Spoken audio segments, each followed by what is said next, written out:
Hi മക്കളെ, welcome back to Sala learning. It's me Sreebhama SB. അപ്പോൾ മക്കളെ എല്ലാവരും ഉഷാറായിട്ട് അടിപൊളിയായിട്ട് ഇരിക്കുന്നുണ്ടെന്ന് വിചാരിക്കുന്നു. ഇന്ന് മിസ് വന്നിട്ടുള്ളത് നിങ്ങൾക്ക് വളരെ യൂസ്ഫുൾ ആയിട്ടുള്ളൊരു വീഡിയോ ആയിട്ടാണ്. നമുക്ക് എക്സാമിനൊക്കെ ഏറ്റവും കൂടുതൽ യൂസ്ഫുൾ ആയിട്ടുള്ളൊരു കാര്യം എല്ലാ സമയത്തും ചോദിക്കുന്ന ഒരു ക്വസ്റ്റ്യൻ ആണ് MCQ ക്വസ്റ്റ്യൻസ്. പലപ്പോഴും നമ്മുടെ മാർക്ക് നഷ്ടപ്പെടുന്നതും MCQ ക്വസ്റ്റ്യൻസിലാണ് അല്ലേ. കൺഫ്യൂഷൻസ് വരാം, ഏതാണ് കറക്റ്റ് ആൻസർ എന്ന് അറിയാതെ വരാം. സോ ഇന്ന് മിസ് വന്നിട്ടുള്ളത് നിങ്ങൾക്ക് വേണ്ട ഒരുപാട് ചാപ്റ്റേഴ്സ്, ഒരു 3 ചാപ്റ്റേഴ്സിൻ്റെ MCQ ക്വസ്റ്റ്യൻസുമായിട്ടാണ്. സോ നമുക്ക് അടിപൊളിയായിട്ട് സെറ്റായിട്ട് കുറച്ച് ക്വസ്റ്റ്യൻസുകളും കാര്യങ്ങളും പഠിക്കാം. റെഡി? അപ്പോൾ ഇത് തുടങ്ങുന്നതിന് മുമ്പ് ഇമ്പോർട്ടൻ്റ് ആയിട്ടുള്ള ഒരു ചെറിയ കാര്യം കൂടെ മിസ്സിന് പറയാനുണ്ട്. എന്താണെന്ന് വെച്ച് കഴിഞ്ഞാൽ നിങ്ങളെല്ലാവർക്കും അറിയാം, നമ്മുടെ ക്ലാസ് 9 CBSEക്ക് വേണ്ടിയിട്ട് നമ്മുടെ സൈലം ഇൻട്രൊഡ്യൂസ് ചെയ്ത ബാച്ചാണ് നിഞ്ച ബാച്ച്. നിങ്ങളെല്ലാവരും ബാച്ചിൽ ജോയിൻ ചെയ്തിട്ടുണ്ടാവുമെന്ന് വിചാരിക്കുന്നു. ജോയിൻ ചെയ്യാത്തവർ ഷുവറായിട്ട് നമ്മുടെ നിഞ്ച ബാച്ചിൽ ജോയിൻ ചെയ്യുക. കാരണം എന്താണെന്ന് വെച്ച് കഴിഞ്ഞാൽ നമുക്ക് ഡീറ്റെയിൽ ആയിട്ട് നിങ്ങൾക്ക് ഒരുപാട് കാര്യങ്ങളാണ് നമ്മുടെ നിഞ്ച ബാച്ചിൽ പ്രൊവൈഡ് ചെയ്യാൻ വേണ്ടി പോകുന്നത്. ലൈക്ക് എക്സ്പീരിയൻസ് ആയിട്ടുള്ള ഫാക്കൽറ്റീസിൻ്റെ ലൈവ് ക്ലാസ്സുകളും റെക്കോർഡ് ക്ലാസ്സുകളും നിങ്ങൾക്ക് ഉണ്ടായിരിക്കും. അതുപോലെ ഡൗട്ട് ക്ലിയറൻസ് ഉണ്ടായിരിക്കും, യൂണിറ്റ് ടെസ്റ്റുകൾ ഉണ്ടായിരിക്കും, തുടങ്ങിയിട്ടുള്ള ഒരുപാട് കാര്യങ്ങൾ മക്കളെ നമ്മുടെ നിഞ്ച ബാച്ചിൽ അവൈലബിൾ ആണ്. ഇതിന് ഒരു വർഷത്തിന് 2,999 2,999 റുപ്പീസ് മാത്രമാണ് ഇതിന് വരുന്നത്. അപ്പോൾ എല്ലാവരും മാക്സിമം നമ്മുടെ നിഞ്ച ബാച്ചിൽ ജോയിൻ ചെയ്യുക.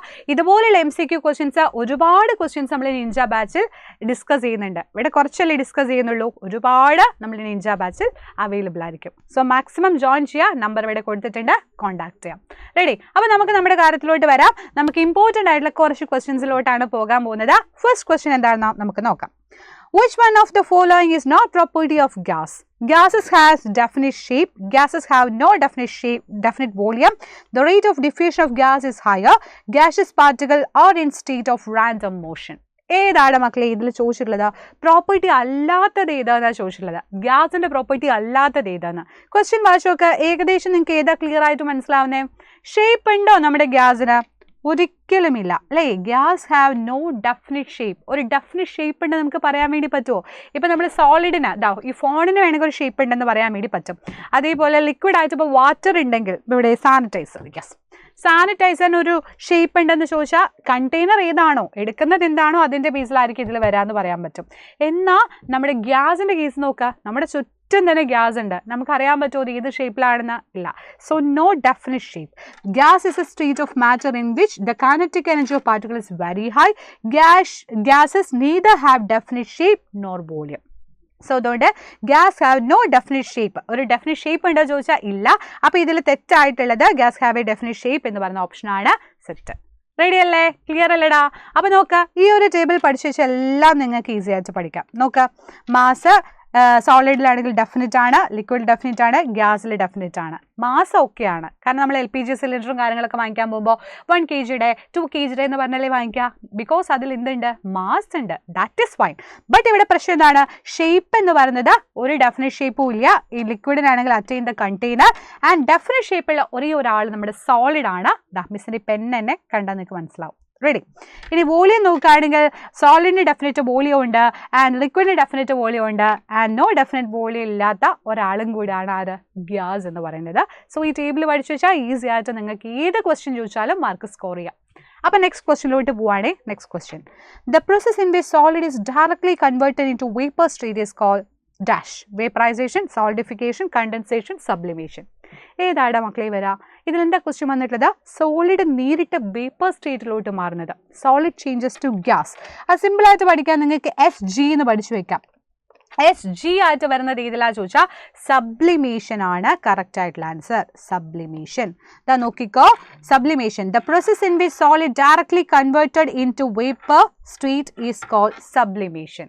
ഓക്കെ, എന്ന് വെച്ചാൽ ഇപ്പോൾ എക്സാമ്പിൾ പറയുകയാണെങ്കിൽ നമ്മുടെ നാഫ്തലിൻ. നിങ്ങൾ ആരെങ്കിലും നാഫ്തലിൻ കണ്ടിട്ടുണ്ടാവും? അല്ലെങ്കിൽ നാഫ്തലിൻ എന്ന് പറയുമ്പോൾ നമ്മൾ എന്താ പറയുക അറിയോ? പാറ്റ ഗുളിക എന്നൊക്കെ പറയും. അതിലൊക്കെ നമ്മൾ എന്താ ചെയ്യുന്നതെന്നറിയോ? അത് നമ്മൾ അലമാരി കൊണ്ട് ഇട്ട് വിചാരിച്ചോ, കുറച്ച് കഴിഞ്ഞ് നോക്കുമ്പോൾ നമുക്കത് കാണാൻ പറ്റില്ല, അത് ഡിസപ്പിയർ ആയിട്ടുണ്ടാവും. കാരണം സോളിഡ് സ്റ്റേറ്റിൽ നമ്മൾ കൊണ്ടുപോയിട്ട് സാധനം കുറേ കഴിഞ്ഞപ്പോൾ ഗ്യാസ് സ്റ്റേറ്റിലോട്ട് മാറി. ബിക്കോസ് അവിടെ സബ്ലിമേഷനാണ് നടന്നത്, ലിക്വിഡ് സ്റ്റേറ്റിലോട്ട് അത് മാറുന്നില്ല. അപ്പോൾ solid directly changes to gas. SG എന്നാണ് ഷോർട്ട് ഫോം പഠിക്കാൻ, സിമ്പിളായിട്ട് പഠിക്കാൻ പറഞ്ഞതാണ്. അതിനെ നമ്മൾ വിളിക്കുന്ന പേരാണ് sublimation. Sublimation method use to separate component which have the property of sublimation. ഇപ്പോൾ നമ്മൾ എക്സാമ്പിൾ ആയിട്ട് വേണമെങ്കിൽ അമോണിയം ക്ലോറൈഡും അതേപോലെ സാൻഡും മിക്സ് ചെയ്തിട്ടുള്ളൊരു മിക്സ്ചർ നിങ്ങളുടെ കയ്യിൽ തന്നു എന്ന് വിചാരിച്ചോ. അതിനെ സെപ്പറേറ്റ് ചെയ്യാൻ വേണ്ടിയിട്ടും നമുക്ക് ഈ മെത്തേഡ് യൂസ് ചെയ്യാം. അമോണിയം ക്ലോറൈഡ് എന്ന് പറഞ്ഞു കഴിഞ്ഞാൽ പെട്ടെന്ന് എന്താണ് സോളിൽ നിന്ന് ഗ്യാഷ്യസ് സ്റ്റേറ്റിലോട്ട് പോകുന്ന ആളാണ്. അങ്ങനെ നമുക്കത് സെപ്പറേറ്റ് ചെയ്യാം. ആൻഡ് സാൻഡ് ഈസി ആയിട്ട് സെപ്പറേറ്റ് ചെയ്യാം. അതേപോലെ മിസ് പറഞ്ഞ നാഫ്തലിൻ പാറ്റ് ഗുളിക അതിന് എക്സാമ്പിളാണ്. സോ അതും വളരെ ഇമ്പോർട്ടൻ്റ് ആയിട്ടുള്ള ഒരു ക്വസ്റ്റ്യൻ ആണ്. നെക്സ്റ്റ് ക്വസ്റ്റ്യൻ നോക്കാം. What is the true about homogeneous mixture? Homogeneous mixture is the mixture of two or more than components. The homogeneous mixture composition and properties are uniform throughout the mixture. Both A and B are true. None of these above എന്നാണ് പറഞ്ഞിട്ടുള്ളത്. ഏതാണ് മക്കളെ correct ആയിട്ടുള്ള answer? ഇവിടെ എന്താണ് homogeneous മിക്സ്ചറിന് true ആയിട്ടുള്ളത് എന്നാണ് നമ്മുടെ ക്വസ്റ്റ്യൻ വന്നിട്ടുള്ളത്. ഏതായിരിക്കണം വന്നിട്ടുള്ളത്? യെസ്, കറക്റ്റ് ആൻസർ എന്ന് പറയുന്നത് both A and B are true. നോക്കുക, homogeneous mixture is the mixture of two or more than two components. ഒന്നുമില്ലെങ്കിൽ രണ്ട് അതിൽ കൂടുതൽ കമ്പോണൻസുമായിട്ട് മിക്സ് ചെയ്തതാണ് ഹോമോജീനിയസ് മിക്സ്ചർ.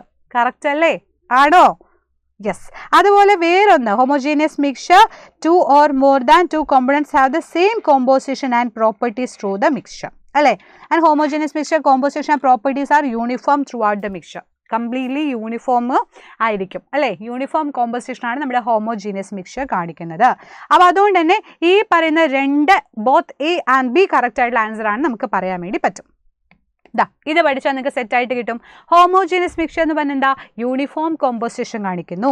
ഇപ്പോൾ ഇവിടെ നിന്ന് നിങ്ങളൊരു സെക്ഷൻ എടുത്ത് നോക്കുക, ഇവിടെ നിന്നൊരു സെക്ഷൻ എടുത്ത് നോക്കുക, എല്ലാം ഏകദേശം എന്താണ്? നമുക്ക് ഒരേപോലത്തെ കോൺട്രിബ്യൂഷൻ ആണ്, ഒരേ യൂണിഫോം കോമ്പോസിഷൻ ആണെന്ന് പറയാൻ പറ്റും. ഇനി ഇവിടെ നോക്കുക, ഇവിടെ നോക്കിയാൽ നിങ്ങൾക്ക് റോസ് മാത്രമേ കിട്ടൂ, ഇവിടെ നോക്കിയാൽ ഗ്രീൻ കളർ മാത്രമേ കിട്ടൂ. സോ എല്ലാം അങ്ങോട്ടും ഇങ്ങോട്ടും വേറെ വേറെയാ. അപ്പോൾ ഇത് ഹെറ്ററോജീനിയസ്, എല്ലാം കൂടെ മിക്സ് ചെയ്തിട്ടുള്ളതാണെന്ന് പറയാൻ വേണ്ടി പറ്റും.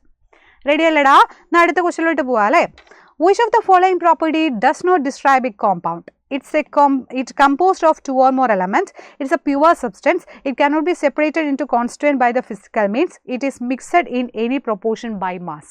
ഇത്രയുമാണ് നിങ്ങൾക്ക് തന്നിട്ടുള്ളത്. ക്വസ്റ്റ്യൻ എന്താ? Does not describe compound. കോമ്പൗണ്ടിനെ പറ്റി അല്ലാതെ പറയുന്നത് ഏതാണെന്നാണ് ചോദിച്ചിട്ടുള്ളത്. ഏതാണ് മക്കളെ ആൻസർ വരുന്നത്? It is mixed in any proportion by mass. അത് ശരിയാണോ കോമ്പൗണ്ടിൻ്റെ കേസിൽ? അല്ല.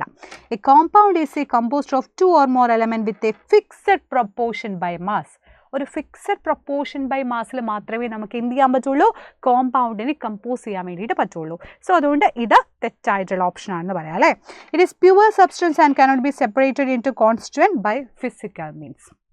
ഓക്കെ, ഇതാ നോക്കിക്കോ, കോമ്പൗണ്ടുകൾക്കുള്ള ഒരുപാട് എക്സാമ്പിളുകൾ മിസ് ചെയ്ത് വെച്ചിട്ടുണ്ട്. ഇപ്പോൾ നമ്മുടെ വാട്ടർ, H2O, അതുപോലെ HCl, ഹൈഡ്രോക്ലോറിക് ആസിഡ്, H2SO4 വേണമെങ്കിൽ പറയാം, അല്ലെങ്കിൽ CO2 വേണമെങ്കിൽ പറയാം. ഇതൊക്കെ എന്താണ്? കോമ്പൗണ്ടുകളാണ്. അതിൽ ഒരുപാട് കമ്പോണൻസ് ഉണ്ട് അല്ലേ? ഇപ്പോൾ HCl, H ഉണ്ട്, Cl ഉണ്ട്, ആൻഡ് H2SO4 ഹൈഡ്രജൻ ഉണ്ട്, സൾഫർ ഉണ്ട്, ഓക്സിജൻ ഉണ്ട്. സോ കോമ്പൗണ്ട് എന്ന് പറയുമ്പോൾ two or more elements combine ചെയ്യുന്നതിനെയാണ് നമ്മൾ എന്ത് പറയുക? കോമ്പൗണ്ട് എന്ന് പറയുക. സെറ്റ് അല്ലേ? റെഡി അല്ലേ? Next question. അപ്പോൾ അടുത്ത ക്വസ്റ്റ്യൻ നോക്കടാ. What is the value of അവോഗാഡ്രോസ് number എന്നാണ് ചോദിച്ചത്. 6.02 × 10⁻³ ആണോ, 6.02 × 10⁻23 ആണോ, 6.02 × 10⁻22 ആണോ, അത് 6.02 × 10⁻22 ആണോ എന്നാണ് ചോദിക്കുന്നത്. ഇത് എപ്പോഴും എക്സാമിന് പഠിക്കണം. കാരണം എപ്പോഴും ഇക്വേഷൻസിൽ ഒരുപാട് അപ്ലൈ ചെയ്യാൻ പറ്റുന്ന ഒരു ക്വസ്റ്റ്യൻ ആണ്. അവോഗാഡ്രോ നമ്പർ എന്ന് പറയുന്നത് 6.022 × 10⁻23. സോറി, 6.022 × 10⁻23 ആണ്. എപ്പോഴും പഠിച്ചു വയ്ക്കടാ. വെരി വെരി ഇമ്പോർട്ടൻ്റ് ആണ്. ലാസ്റ്റ് ക്വസ്റ്റ്യൻ ആണ്. Which of the following statement is true about an atom? Atoms are not stable and exist independently. Atoms are basic unit from which molecules or ions form. Atoms are always neutral in nature. Atoms aggregate in larger number to form matter that we can see, feel, touch. ഏതാണ് മക്കളെ? Not true എന്നാ ചോദിച്ചത് അല്ലേ? അപ്പം so നമുക്ക് എന്ത് പറയാൻ വേണ്ടി പറ്റും? ഈ ഡി ആണ് തെറ്റ് എന്ന് പറയാൻ വേണ്ടി പറ്റും. Atoms aggregate in larger number to form matter that we can see, feel or touch. അതിലാണ് ഇഷ്യൂ ഉള്ളത്. സോ അതോടെ ഈ സ്റ്റേറ്റ്മെന്റ് നോട്ട് ട്രൂ, അത് ശരിയല്ല എന്ന് പറയാൻ വേണ്ടി പറ്റും. സെറ്റാണല്ലോ? റെഡി ആണല്ലോ? സോ വളരെ കുറഞ്ഞ സമയം കൊണ്ട് നമ്മൾ കുറേ ചാപ്റ്റേഴ്സിൻ്റെ MCQ ക്വസ്റ്റ്യൻസ് ഡിസ്കസ് ചെയ്ത് കഴിഞ്ഞു. അപ്പോൾ എല്ലാവരും അടിപൊളിയായിട്ടിരിക്കുക, നന്നായിട്ട് പഠിക്കാം, നല്ല രീതിയിൽ തന്നെ MCQ ക്വസ്റ്റ്യൻസ് ഒക്കെ പ്രാക്ടീസ് ചെയ്യുക. പ്രാക്ടീസ് ചെയ്ത് സെറ്റായാലേ നമുക്ക് എന്ത് ചെയ്യാൻ പറ്റൂ? മാർക്ക് സ്കോർ ചെയ്യാൻ വേണ്ടി പറ്റുള്ളൂ. സോ നെക്സ്റ്റ് വീഡിയോ കാണാം. അടിപൊളിയായിട്ട് സെറ്റായിട്ടിരിക്കുക. Bye bye dear, see you. Next video കാണാം. Bye by.